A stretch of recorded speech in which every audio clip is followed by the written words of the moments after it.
السلام علیکم، میں ڈاکٹر محمد عاصم آج آپ سے مخاطب ہوں۔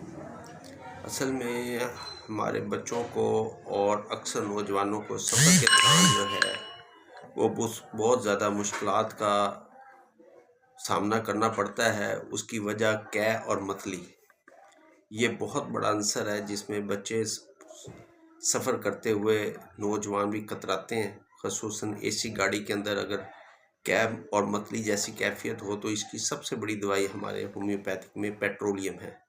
جہاں پہ گریوینیٹ اور میٹیلیم وغیرہ دوائیاں کام کرنا چھوڑ جاتی ہیں تو وہاں پہ ہماری ہومیوپیتھک کی دوائی پیٹرولیم بہت زبردست کام کرتی ہے۔ اگر یہی سفر اگر جہاز کے اندر ہو اور دچائی سے اوپر کی طرف جو سا سفر ہو اور وہاں پر الٹی جیسی کیفیت ہو تو ہمارے پاس ایک دوائی بوسٹا ہے جو بہترین کام کرتی ہے۔ اسی طریقے سے جب بلندی سے نیچے کی طرف آتے ہیں، جہاز اتر رہا ہے یا جھولے لے رہے ہیں بچے، اس کے جب نیچے آتے ہیں دل بیٹھتا ہے اور اس کے ساتھ الٹی کی کیفیت بنتی ہے تو ہمارے پاس بوریکس دوائی بڑی زبردست ہے۔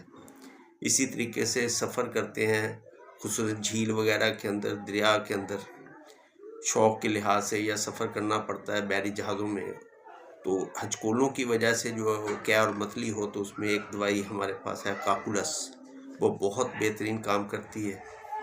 اسی طریقے سے اکثر خوشبو وغیرہ کی چیزوں سے کھانے سے قے اور متلی ہوتی ہے تو کالچیکم بڑی زبردست ہے۔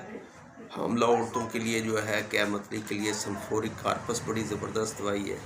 عموماً بچوں کو کھانسی کے دوران کھانے کی الٹی ہو جاتی ہے اور گرم پانی جو کا اخراج ہوتا ہے اس میں فاسفورس دوائی ہے، تو قے اور متلی کے لیے بہت زبردست قسم کی ہومیوپیتھک کی میڈیسنز ہیں۔ السلام